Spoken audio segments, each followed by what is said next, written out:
Hello students, welcome to Magnet Brains Hindi. मैं लाली वर्मा बहुत बहुत स्वागत करती हूं आप सभी का मैग्नेट ब्रेन्स के हिंदी मीडियम चैनल पर। साथ ही साथ ये आशा भी करती हूं कि आप सभी स्वस्थ होंगे, खुश होंगे और प्रसन्न चित्त होकर अपने अपने कार्यों को कर रहे होंगे, अपना ख्याल भी रख रहे होंगे, अपने स्वास्थ्य का भी ध्यान रख रहे होंगे, खेल कूद सब अच्छे से कर रहे होंगे, है ना? ओके, देखिए मैग्नेट ब्रेन्स ऐसा प्लेटफॉर्म जो देता है कक्षा 6वीं से 12वीं तक की स्कूल ऑनलाइन एजुकेशन एकदम फ्री। हम किसी भी तरह के पेड सब्सक्रिप्शन की बात नहीं करते हैं और ना ही कभी करेंगे, तो आप बिल्कुल कॉन्फिडेंटली और बिना किसी संकोच के, बिना किसी संदेह के हमारे साथ बने रहिएगा ताकि बेस्ट एजुकेशन आप प्राप्त कर सकें और बेस्ट एजुकेशन के माध्यम से अपने अपने लक्ष्यों की ओर अग्रसर हो सकें। डियर स्टूडेंट्स, इस वीडियो में आप देखने वाले हैं पार्ट 2 जो कि हम स्टार्ट कर चुके हैं। प्रीवियस वीडियो आपने देख लिया है। हमारी पाठ्य पुस्तक कोर्स ए पाठ्य पुस्तक क्षितिज भाग 1 पाठ है दूसरा, नाम है ल्हासा की ओर, जिसके लेखक हैं राहुल संकृत्यायन जी। प्रीवियस वीडियो आप देख चुके हैं ऐसी आशा मैं करती हूं, जिसमें आपने जो भी यात्रा वृतांत था, जो भी लेखक हमसे बताना चाहते थे कि वे कहाँ गए बताइए, कहाँ गए थे? ल्हासा। ल्हासा क्या है? नेपाल और तिब्बत की राजधानी। और किस तरह का वहाँ का माहौल था, कैसा वहाँ का सामाजिक वातावरण था, भौगोलिक स्थिति क्या थी, लोगों का नेचर या व्यवहार किस तरह का था, ये सब आप प्रीवियस वीडियो में जान चुके हैं ना। लेखक के जीवन परिचय से भी आप जान चुके हो। और एक बात जो मैंने आपको फर्स्ट वीडियो चैप्टर 2 के फर्स्ट वीडियो में आपको बताई मैंने कि हिंदी की गिनती आपको जरूर याद करना है। याद रखिएगा, जब कभी आपको लगे कि ओहो कैसे है, तो तुरंत वो पार्ट जो हमारा 2 है ना, उसका फर्स्ट वीडियो पार्ट का सार वाला देख लीजिएगा। वहां एक ट्रिक है जो कि आपको आना चाहिए। अभी मैं इसलिए नहीं बता रही कि तुरंत आपने देखा होगा शायद, तो याद होगी, कभी मैं फिर से रिवाइज कर दूंगी, ठीक है। पार्ट 2 ल्हासा की ओर। इस वीडियो में हम करने वाले हैं एनसीईआरटी सॉल्यूशंस। कहानी आपने सुन ली है, लेखक के विचारों से आप परिचित हो चुके हैं। अब बारी है आपकी समझ की कि किस तरह से आपने पाठ को सुना है, समझा है, वीडियो को कितने ध्यान से देखा है, इसका परीक्षण होगा आज। यस, क्योंकि प्रश्न उत्तरों की जो अभ्यास हम करने वाले हैं, जो आपकी पाठ्य पुस्तक के पीछे एनसीईआरटी अभ्यास हैं, उनकी हम यहाँ पर प्रैक्टिस करेंगे। सबसे पहले मैं एक और बात बताना चाहती हूँ कि जब भी हम प्रश्न या उत्तर लिखने की बात करते हैं, तो सबसे पहला हमारा कार्य है उसको ध्यान से पढ़ना, क्योंकि कोई भी प्रश्न जब तक हम ध्यान से नहीं पढ़ेंगे उत्तर तक हम नहीं पहुंच पाएंगे। क्योंकि रोट लर्निंग को रखना है हमें साइड में, रटंत विद्या पर हमें नहीं जाना है कभी भी, चाहे वो कोई सा भी विषय हो, ठीक है। यहां पर जितना अधिक हमारा अंडरस्टैंडिंग लेवल या जितना अधिक हम अपने बुद्धि को शार्प रखेंगे, एकाग्रचित होकर कंसंट्रेशन के साथ फुल्ली फोकस्ड रहकर पढ़ेंगे, उतना ही अधिक हमें समझ में आएगा। तो प्रश्नों को ध्यान से सुनिएगा, प्रश्नों को ध्यान से समझिएगा और उसके बाद फिर हम चलेंगे उत्तरों पर। एक बार पुनः मैं स्वागत करती हूं मैग्नेट ब्रेन्स पर। आइए चलते हैं पहले प्रश्न पर। पहला प्रश्न है, थोंगला के पहले के आखिरी गांव पहुंचने पर भिकमंगे के वेश में होने के बाद भी लेखक को ठहरने का उचित स्थान मिला, जबकि दूसरी यात्रा के दौरान वे गए थे भद्रवेश में, फिर भी उन्हें उचित स्थान नहीं मिला था। क्या कारण था? हाँ, इसकी जिक्र हमने की थी प्रथम वीडियो में कि वहां पर उनके एक परिचित थे, एक मित्र थे जिनका नाम था सुमति। और सुमति कौन थे? बौद्ध भिक्षु। भिक्षु का अर्थ नो नो नो नो, भिखारी नहीं। भिक्षु का अर्थ बौद्ध धर्म के अनुयायी। जैसे हिंदू धर्म में पुजारी होते हैं, इस्लाम धर्म में मौलवी होते हैं, ठीक है, उसी तरह से बौद्ध धर्म में भिक्षु होते हैं। तो भिक्षु का अर्थ भिखारी नहीं है। भिक्षु मीन्स बौद्ध धर्म के मानने वाले या बौद्ध धर्म के अनुयायी। तो जो सुमति थे वो बौद्ध भिक्षु थे जिनसे लेखक का परिचय हो चुका था, इसलिए जान पहचान के आधार पर लेखक को उचित स्थान मिल गया था ठहरने के। जबकि दूसरी यात्रा में वो भद्र वेश बनाकर गए थे, अच्छे से सूट बूट में गए थे, फिर भी उनको किसी ने अपने घर में ठहरने का उचित स्थान नहीं मिला था, ठीक है। अब चलते हैं कि लिखना किस तरह से है। इसका मुख्य कारण था संबंधों का महत्व। तिब्बत में इस मार्ग पर यात्रियों के लिए एक जैसी व्यवस्थाएं नहीं थी। ऐसा नहीं है कि किसी भी यात्री के लिए ये व्यवस्था है तो दूसरे के लिए भी वैसी हो, समान नहीं थी, एक जैसी नहीं थी, सबके साथ अलग अलग वाली व्यवस्थाएं थी। यदि आप पहचान के आधार पर गए हो, किसी से आपकी मित्रता है, तो बड़े अच्छे से आपका आदर सत्कार होगा। आप किचन तक जाकर चाय कहाँ बन रही है वो भी देख सकते हो। लेकिन यदि जान पहचान नहीं है तो आप बड़े भले ही धनी व्यक्ति हो या सूट बूट में जाएं, कोई आपको पूछने वाला नहीं है, ठीक है। तिब्बत में इस मार्ग पर यात्रियों के लिए एक जैसी व्यवस्थाएं नहीं थी, इसलिए वहां जान पहचान के आधार पर ठहरने का उचित स्थान मिल जाता था। पहली बार लेखक के साथ बौद्ध भिक्षु सुमति थे। सुमति की वहां जान पहचान थी, पर 5 साल बाद सब कुछ बदल गया। इसलिए वहां लेखक भद्रवेश, भद्र मतलब अच्छे से, कहते हैं ना अभद्र व्यवहार किया मतलब बुरा व्यवहार, तो अभद्र का जो पॉजिटिव है वो भद्र है। ठीक है, चले दूसरे प्रश्न की ओर। उसका और देख ले। भद्रवेश में होने पर भी उन्हें उचित स्थान नहीं मिला था। उन्हें बस्ती के गरीब झोपड़ी में रुकना पड़ा था, जबकि वे भद्रवेश में गए थे। यह सब उस समय के लोगों की मनोवृत्ति बदलाव के कारण ही हुआ होगा। वहां के लोग शाम होते ही छन पीकर होश खो देते थे और सुमति भी साथ नहीं थे, उनके मित्र भी नहीं थे, इसलिए उनको नहीं मिला था स्थान। चलिए चलते हैं दूसरे प्रश्न पर। है प्रश्न, उस समय के तिब्बत में हथियार का कानून ना होने के कारण यात्रियों को किस तरह का भय बना रहता था, किस तरह का डर रहता था। हथियार का कानून था नहीं, ना कोई पुलिस प्रबंध था, ना किसी खुफिया विभाग का, इसलिए यात्रियों को सबसे अधिक खतरा रहता था डाकुओं का। क्योंकि डाकू क्या करते थे, पहले व्यक्ति को शूट कर देते थे, उसके बाद देखते थे कि इसके पास कुछ है, रकम, पैसे, वो सब। क्योंकि वहां पर कानून ना होने के कारण लोग लाठी के स्थान पर जैसे पिस्तौल और बंदूक लेकर घूमते थे। कानून ही नहीं था, कोई व्यवस्था ही नहीं थी, तो यात्रियों को सबसे अधिक जान का डर रहता था, क्योंकि डाकू उन्हें मार देते थे। इसलिए तो लोग भिखारी के वेश में जाते थे, ताकि भिखारी का वेश देखेंगे तो वो सोचेंगे इनके पास भला क्या होगा, तो जीवित बच जाते थे। और बड़े आराम से लेखक ने भी वर्णन किया है कि जब वे भिखारी के वेश में आए, उन्होंने लगा कि हाँ कोई डाकू है, तो कुछ ही दया दया चिल्लाने लगते थे। इसका अर्थ है कुछ खाने को दो या कुछ दे दे, है ना, इस तरह से। उस समय के तिब्बत में हथियार रखने से संबंधित कोई भी कानून नहीं था। इस कारण लोग खुले आम पिस्तौल, बंदूक आदि रखते थे। साथ ही वहां अनेक निर्जन स्थान भी थे, दूर दूर तक सकरे रास्ते, एकदम निर्जन स्थान, सुनसान, जहां ना पुलिस का प्रबंध था, ना ही खुफिया विभाग का। वहां डाकू किसी को भी आसानी से मार सकते थे, इसलिए यात्रियों को हत्या और लूटमार का भय बना रहता था। कानून ना होने के कारण यात्रियों को डर बड़ा रहता था, क्योंकि जान से भी जाएंगे और लूटमार भी हो सकती है। अगला प्रश्न, लेखक लनकोर के मार्ग में अपने साथियों से किस कारण पिछड़ गए थे? याद कीजिए कैसे पिछड़े थे। एक तो रास्ता भटक गए थे। क्यों भटक गए थे, पीछे कैसे रह गए थे? क्योंकि उनके हिस्से में जो घोड़ा आया था वो इतना सुस्त था कि लेखक समझ ही नहीं पा रहे थे कि मैं आगे जा रहा हूं या पीछे जा रहा हूं। लंकोर के मार्ग में लेखक का घोड़ा थक कर धीमा चलने लगा, इसलिए वे अपने साथियों से पिछड़कर रास्ता ही भटक गए। सुबह से शाम हो गई थी, तब जाकर वे पहुंचे थे अपने डेरे पर। अगला प्रश्न, लेखक ने शेखर विहार में सुमति को उनके यजमानों के पास जाने से रोका, परंतु दूसरी बार रोकने का प्रयास क्यों नहीं किया? बिल्कुल इसका जिक्र हम कर चुके हैं, याद कीजिए प्रथम वीडियो, जिसमें पाठ का सार हमने देखा था कि लेखक किस चीज में व्यस्त हो गए थे, वो क्या है, जिक्र किया है, बड़े अच्छे से मैंने समझाया। यस, कंजुर। कंजुर क्या है? बुद्ध वचन अनुवाद की हस्तलिखित 103 पोथियां, जो मोटे मोटे अक्षरों से लिखी होती हैं, मोटे मोटे कागजों पर लिखी होती हैं, और उन एक एक पोथी का वजन क्या लिखा है लेखक ने? 15-15 शेर से कम का नहीं होता था। शेर है, शेर नहीं। तो शेर 1 किलो को कहते थे, जिसमें 1000 ग्राम्स होते थे। ठीक है, अब जो लीटर मीटर है ना, उसमें 1000 ग्राम नहीं होते हैं। उसमें आपने देखा होगा, ध्यान दीजिएगा कि वो जो लीटर है उसमें 1000 ग्राम नहीं होते हैं, लेकिन जो 1 किलो होता था वो बिल्कुल फुल्ली एकदम 1000 ग्राम से भी थोड़ा सा ऊपर ही हो सकता है। तो एक एक पोथी मतलब मोटी ग्रंथ, पुस्तक, उसका वजन 15-15 किलो तक हुआ करता था। और लेखक चूंकि उनको पढ़ने में व्यस्त हो गए थे, इसलिए सुमति को नहीं रोका था। लेखक ने शेखर विहार में सुमति को उनके यजमानों के पास जाने से रोका, परंतु दूसरी बार लेखक एक मंदिर में रखी बुद्ध वचन अनुवाद की हस्तलिखित पोथियां पढ़ रहे थे। वे इसे पढ़ने में मग्न थे, इसलिए उन्होंने सुमति को यजमानों के पास जाने से रोकने का प्रयास भी नहीं किया।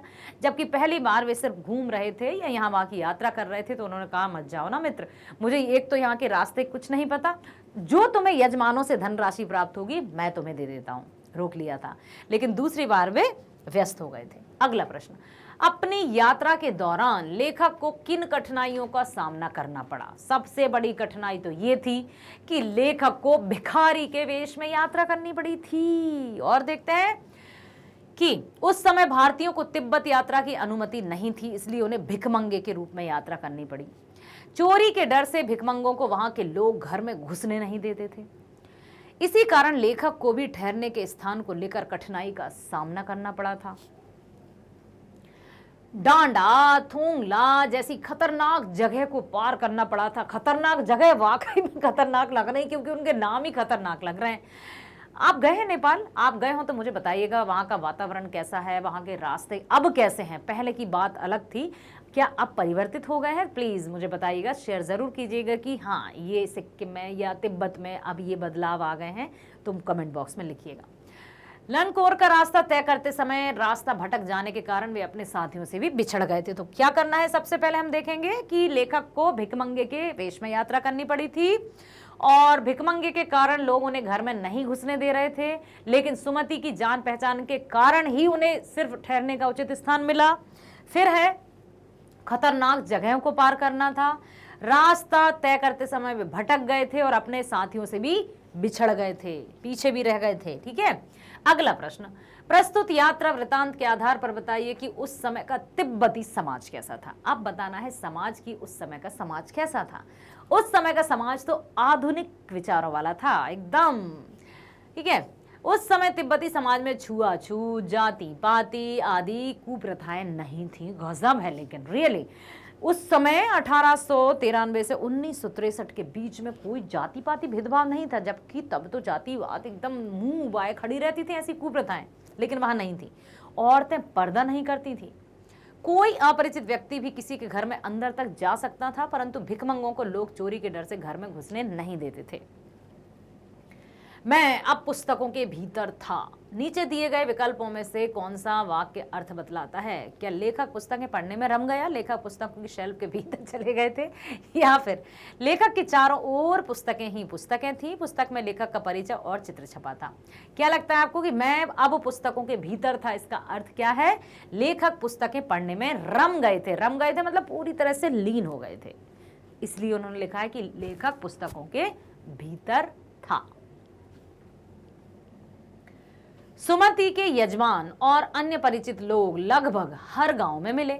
इस आधार पर आप सुमति के व्यक्तित्व की किन विशेषताओं का चित्रण कर सकते हैं? किसी भी व्यक्ति का परिचय का दायरा या बहुत अधिक उसको चाहने वाले हों, उसके पीछे क्या कारण हो सकता है बताइए। वही कारण होगा सुमति के पीछे।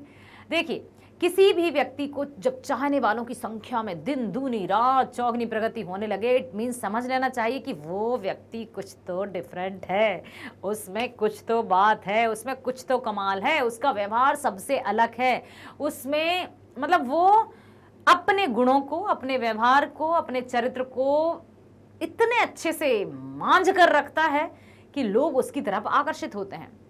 व्यवहार जो आज विचारों का आदान प्रदान है वो सबसे बड़ी संपत्ति होती है, क्योंकि व्यवहार ही हमारे साथ हर जगह जाता है। ना तो धन संपत्ति हमारे साथ चलती है हर जगह कि हम कहीं भी जा रहे हैं और हम ये कहें कि भाई मेरे पास इतनी धन दौलत है और एक अपना आइडेंटिटी कार्ड इतना बड़ा लगा के चलें कि मैं इतनी संपत्ति का मालिक हूँ, मेरे पास इतना है तो लोग मुझे पूछें, सलाम करें। बल्कि जो व्यवहार है और विचार है वही व्यक्ति के साथ हमेशा रहते हैं। तो यदि नहीं, मैं तो कहूंगी कि हमेशा हमें अपने व्यवहार में मधुरता, कोमलता, विनम्रता, स्पष्टता अवश्य लानी चाहिए, ताकि हम मीठी वाणी बोलकर स्वयं भी प्रसन्नचित रह सकें और अपने आसपास का जो वातावरण है उसमें भी प्रसन्नता फैला सकें। सुना है ना आपने दोहा, मीठी वाणी बोलिए, मतलब ऐसी वाणी बोलिए मन का आपा खोए, औरन को शीतल करें आपहु शीतल होए। तो बस मधुर वचन है औषधि, कटुक वचन है तीर। जो मधुर वचन होते हैं वो बिल्कुल औषधि, दवा के समान होते हैं, वहीं कड़वे वचन तो एकदम तीर के समान होते हैं जो हृदय को छलनी कर जाते हैं। इसलिए अपने व्यवहार में मधुरता लानी है, इतना सोच लीजिए। अब देखिए प्रश्न फिर से, तो आपको तुरंत उत्तर मिल जाएगा कि सुमति के यजमान और अन्य परिचित लोग लगभग हर गांव में मिले। इस आधार पर आप सुमति के व्यक्तित्व की किन विशेषताओं का चित्रण कर सकते हैं? सुमति के परिचय और सम्मान का दायरा बहुत बड़ा है। क्यों? क्योंकि वे व्यवहार कुशल तथा मिलनसार व्यक्ति थे। कुछ व्यक्ति आपने देखे होंगे, कुछ ऐसे व्यक्तियों से आपकी भेंट हुई होगी जिनको देखकर या जिनसे हम पहली बार भी मिलते हैं तब भी हम कहते हैं लगा ही नहीं हम आपसे पहली बार मिले, लगता है ना। आप मतलब हम आपसे पहली बार मिले, लेकिन हमें ऐसा लगा ही नहीं कि आप पहली बार मिले हैं। तो ये क्या है? उनकी व्यवहार कुशलता का ही प्रभाव है जो दूसरे को एकदम अपनी अमिट छाप छोड़ देते हैं। तो ठीक मिलनसार व्यक्ति और व्यवहार कुशल जो व्यक्ति रहते हैं वो ऐसे ही अपनी अमिट छाप छोड़ देते हैं हर जगह। तभी तो कहते हैं कि जो व्यवहार कुशल व्यक्ति रहते हैं वो दुनिया में कभी भी अकेले नहीं हो सकते। उनके साथ उनके मधुर विचार, मधुर वाणी सब कुछ है तो इर्द गिर्द लोग तो आ ही जाएंगे। इस कारण उनके कई मित्र थे, वह कई बार तिब्बत आ चुके थे और वहां के हर गांव से पूरी तरह परिचित थे, क्योंकि बौद्ध भिक्षु तो थे ही, पूजा अर्चना तो करते ही थे, साथ ही साथ पवित्र गंडा भी बांधते थे लोगों को, और लोग उनसे बहुत अच्छे से प्रभावित थे। नेक्स्ट है, हालांकि उस वक्त मेरा भेष अच्छा नहीं था। ऐसा नहीं था कि उन्हें कुछ भी ख्याल करना चाहिए था। उस उक्त कथन के अनुसार हमारे आचार व्यवहार के तरीके वेशभूषा के आधार पर तय होते हैं। आपकी समझ से यह उचित है अथवा अनुचित, अपने विचार बताइए। अब मैं आपसे पूछती हूँ, उत्तर को नहीं देखेंगे, मुझे देखिए, अर्थात मेरी बातों को सुनिए। क्या व्यक्ति की जो वेशभूषा है उस आधार पर हम व्यक्ति का आकलन करेंगे? वेशभूषा के आधार पर हम उसको सम्मान देंगे या उसकी रिस्पेक्ट करेंगे या उसे अपने घर में जगह देंगे या उसका आदर सत्कार करेंगे? क्या वेशभूषा ही सब कुछ है? बताइए। प्रश्न में यही पूछा है कि हमारे आचार व्यवहार के तरीके, यदि किसी ने अच्छी वेशभूषा पहनी है तो हम उसके साथ बहुत अच्छा व्यवहार करेंगे, और किसी ने अजीब सी फटे पुराने अजीब से कपड़े पहने तो हम उसको धुतकार देंगे। क्या ऐसा होता है? बताइए, सच सच बताइए, क्या ऐसा होता है? ऐसा होता है, बिल्कुल सही कहा है आपने और सत्यता के साथ कहा है कि यस, कहीं ना कहीं हम भी उनमें शामिल हैं कि जब किसी को हम वेशभूषा अच्छी, एकदम फिट फॉट, एकदम बिग बॉस की तरह नजर आते हैं तो हम उनसे अच्छे से बर्ताव करते हैं। वहीं कोई यदि अजीब से वस्त्र पहने आएंगे, अजीब सी वेशभूषा में आएंगे तो हम उनकी तरफ देखते तक नहीं है। ये माना जाता है और ये हम भी मानते हैं कि पहला जो प्रभाव है वो वेशभूषा के आधार पर पड़ता है, लेकिन ऐसा हम नहीं करेंगे कि सिर्फ और सिर्फ वेशभूषा को ही एकमात्र व्यवहार का जरिया मान लें। ठीक है, हमने उनके साथ अच्छा व्यवहार किया, अब हम एकदम से उन पर ट्रस्ट नहीं करेंगे, एकदम से उन पर हमें पूरी तरह से भरोसा नहीं करना है। क्या पता उनके सूट बूट के पीछे कौन से विचार छिपे हैं। तो पहला प्रभाव वेशभूषा का है, लेकिन उनके आचरण को भी हमें जानना होगा, उनके व्यवहार को भी हमें जानना होगा, उनके चरित्र को भी हमें जानना होगा, तब कहीं जाकर हम निर्णय पर पहुंचेंगे ये व्यक्ति या उक्त व्यक्ति कैसा है। ठीक है, हम जब किसी से मिलते हैं तो सामान्यतः वेशभूषा से उसकी पहचान करते हैं, बिल्कुल करते हैं। हम अच्छा पहनावा देखकर किसी को अपनाते हैं तो गंदे कपड़े देखकर उसको धुतकारते हैं। लेखक भिखमंगे के वेश में यात्रा कर रहा था, इसलिए उसे यह अपेक्षा नहीं थी कि शेखर विहार का भिक्षु उसे सम्मान पूर्वक अपनाएगा, लेकिन सुमति जो कि स्वयं में सम्मानीय थे। एक और बात याद रखिए कि जो सम्मानीय होते हैं वही दूसरों को सम्मान दे पाते हैं, जो प्रशंसनीय होते हैं वही दूसरों की प्रशंसा कर पाते हैं। जो स्वयं सम्मानीय नहीं होते ना, वो दूसरों का सम्मान कभी नहीं करते, और जो स्वयं जो प्रशंसा के हकदार नहीं होते वो दूसरों की प्रशंसा भी नहीं करते। अर्थात कि दिख रहा है उन्हें कि बहुत अच्छा काम किया, लेकिन कहते नहीं है। क्या पता क्यों नहीं कहते हैं, क्यों जलते रहते हैं, कुछ ऐसा होता है। ठीक है, तो एक बात याद रखिएगा कि लोग क्या कहते हैं, हमें सिर्फ और सिर्फ अपने काम से काम रखना है, क्योंकि दुनिया के सबसे मुश्किल कामों में से एक काम है अपने काम से काम रखना। यदि हम अपने काम से काम रखेंगे तो दुनिया हमें सलाम करेगी। डॉक्टर एपीजे अब्दुल कलाम के कथन को याद कीजिए, उन्होंने कहा था कि जब हम अपने काम से प्यार करेंगे तो दुनिया हमें सलाम करेगी, और यदि हम अपने काम को सलाम नहीं करेंगे या उसमें समर्पित नहीं रहेंगे तो हमें दुनिया को सलाम करना पड़ेगा। इसलिए अपने काम से काम रखना है, काम ही प्राथमिकता है हमारी, इसको आपको नहीं भूलना है, किसी को भी नहीं भूलना है, क्योंकि सबसे बड़ी जो पहचान है, मान सम्मान है, वो कार्य के आधार पर होती है, गुणों के आधार पर होती है, चरित्र के आधार पर होती है, व्यवहार के आधार पर होती है। ये पिलर्स हैं हमारे समाज में हमें सम्मानीय बनाने के लिए। ठीक है, जब हम किसी से मिलते हैं तो सामान्यतः वेशभूषा से उसकी पहचान करते हैं। हम अच्छा पहनावा देखकर किसी को अपनाते हैं तो गंदे कपड़े देखकर उसको धुतकारने लगते हैं। लेखक भिखमंगे के वेश में यात्रा कर रहा था, इसलिए उसे अपेक्षा नहीं थी कि कोई उसे सम्मान देगा, परंतु जो सुमति थे वो स्वयं सम्मानीय थी, इसलिए उन्होंने लेखक को और दिया। मेरे विचार से यह अनुचित है। अनेक संत, महात्मा और भिक्षु साधारण वस्त्र पहनते हैं, किंतु वे उच्च चरित्र के इंसान होते हैं। हम वेशभूषा के आधार पर ही भले बुरे की पहचान करते हैं, परंतु अच्छी वेशभूषा में कुस्तिस्थ विचारों वाले लोग भी हो सकते हैं, मतलब कुविचारों वाले लोग भी हो सकते हैं। गरीब व्यक्ति भी चरित्र में श्रेष्ठ हो सकता है। वेशभूषा ही सब कुछ नहीं है, ये जरूर हमें याद रखना है। अगला, यात्रा वृतांत के आधार पर तिब्बत की भौगोलिक स्थिति का शब्द चित्र प्रस्तुत करें। वहां की स्थिति आपके राज्य शहर से किस तरह भिन्न है? वहां के किस तरह से भिन्न है? तिब्बत एक पहाड़ी प्रदेश है, जिस कारण वहां बर्फ पड़ती है। इसकी सीमा हिमालय पर्वत से शुरू होती है। डांडे के ऊपर से समुद्र तल की गहराई से लगभग 17-18 हजार फीट है। पूरब से पश्चिम की ओर हिमालय के हजारों श्वेत शिखर दिखते हैं। भीटे की ओर, भीटा क्या है? जमीन से उभरा हुआ स्थान। भीटे की ओर दिखने वाले पहाड़ों पर ना तो बर्फ की सफेदी थी, ना किसी तरह की हरियाली। उत्तर की तरफ पत्थरों का ढेर है।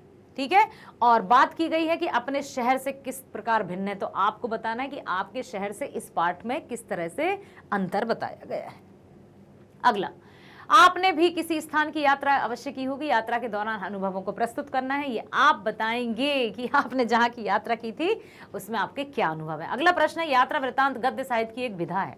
हिंदी साहित्य में अनेक विधाएं होती हैं, जैसे गद्य साहित्य यात्रा वृत्तांत की एक विधा है, मतलब गद्य साहित्य की विधा है यात्रा वृत्तांत। आपकी इस पाठ्य पुस्तक में कौन कौन सी विधाएं हैं? प्रस्तुत विधा उनसे किन मायनों में अलग है? प्रस्तुत पाठ्य पुस्तक में महादेवी वर्मा द्वारा रचित मेरे बचपन के दिन संस्मरण है, जो हम आगे पढ़ेंगे। संस्मरण भी गद्य साहित्य की एक विधा है। इसमें लेखिका के बचपन की यादों का अंश प्रस्तुत किया गया है। यात्रा वृत्तांत तथा संस्मरण दोनों ही गद्य साहित्य की विधा हैं, जो कि एक दूसरे से भिन्न है। यात्रा वृत्तांत किसी एक क्षेत्र की यात्रा के अपने अनुभवों पर आधारित होता है, तथा संस्मरण जीवन के किसी भी विशेष व्यक्ति या किसी खास स्थान की स्मृति पर आधारित है। संस्मरण का क्षेत्र यात्रा वृत्तांत से अधिक व्यापक है, क्योंकि उसमें कोई सीमा नहीं होती। ठीक है, और जानेंगे बहुत अच्छे से डीपली। हर एक वीडियो को ध्यान से देखिएगा, बने रहिएगा मेरे साथ मैग्नेट ब्रेन्स पर, क्योंकि मैग्नेट ब्रेन्स है भारत का नंबर 1 एकमात्र प्लेटफॉर्म जो देता है कक्षा 6वीं से 12वीं तक की ऑनलाइन स्कूल एजुकेशन, एकदम फ्री, हिंदी और इंग्लिश मीडियम दोनों में। वीडियो आपको पसंद जरूर आया होगा तो लाइक कीजिएगा, सब्सक्राइब कीजिएगा, ताकि आगे आने वाले वीडियोस की आपको नोटिफिकेशन प्राप्त हो जाए और आप उसका लाभ उठा सकें। डियर स्टूडेंट, शेयर करना मत भूलिएगा, लिंक शेयर जरूर कीजिएगा, ताकि आप की तरह आपके जो फ्रेंड्स हैं, जो भी आपकी फ्रेंड लिस्ट में शामिल हैं या आपकी जो आपके कॉन्टैक्ट लिस्ट हैं उसमें शामिल हैं, उनको भी मैग्नेट ब्रेन्स की बेस्ट एजुकेशन, ऑनलाइन एजुकेशन के बारे में पता चल सके और वे भी इसका लाभ उठा सकें। ठीक है, मिलते हैं नेक्स्ट वीडियो में। करेंगे क्या? बहुविकल्पीय प्रश्न। आज क्या किया हमने? NCERT solution. अब चलेंगे हम पार्ट 2 के बहुविकल्पीय प्रश्नों की ओर अगले वीडियो में, तो मिलिएगा जरूर। चलिए चलते हैं, मिलते हैं नेक्स्ट वीडियो में। स्वस्थ रहिएगा, खुश रहिए, bye bye, thank you so much.